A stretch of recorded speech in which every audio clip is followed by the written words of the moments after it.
Hey, happy Tuesday, you guys. It's cold here in Arizona. It is, it was near freezing this morning, actually. So some of you already know because you live here. But for those of you who don't, I'm just wanting to take you on my walk today and chat a little bit about eating out when you have allergies or food issues like having celiac disease and not being able to touch gluten. So to have a mindset of knowing that most food establishments, unless they're set up to deal with allergens, are not going to be safe. I mean, there's pretty much, unless you're willing to take a risk, which I have a whole set of questions that I go through with food servers and or managers to talk about what I need as far as needing, to be preparing my food away from anything that has gluten in it.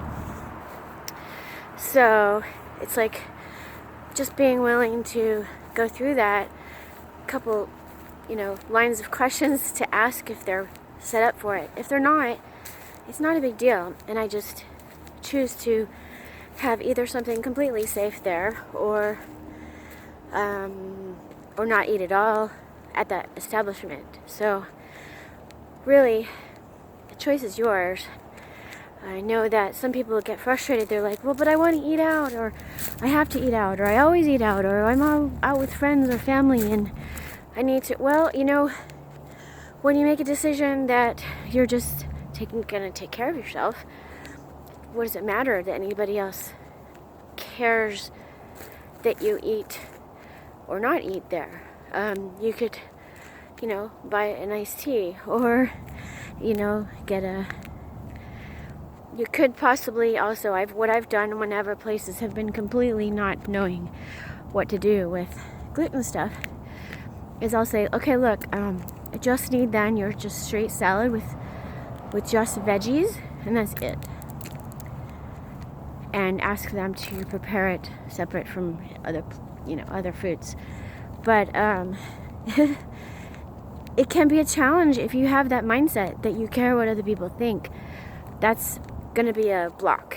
I'll tell you right now, if you care, because then you're going to have things that you don't really want. Or maybe you don't care and then you just go ahead and eat whatever. But if you are wanting to eat what you need to eat for your body to be healthy and not get sick afterwards, I've gone to vegan restaurants and everything was gluten-free. Everything was indicated as being gluten-free, and I even called afterwards and I said, I'm just double checking that these items were gluten-free, and they said yes. Well, I had a reaction. I had 2 or 3 days of indigestion and headaches, and that's my reaction to getting gluten cross-contamination.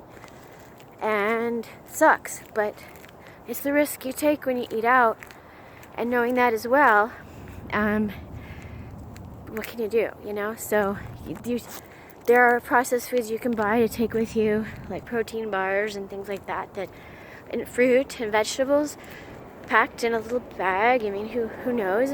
Who knows you've got it? Otherwise, you're taking care of yourself. So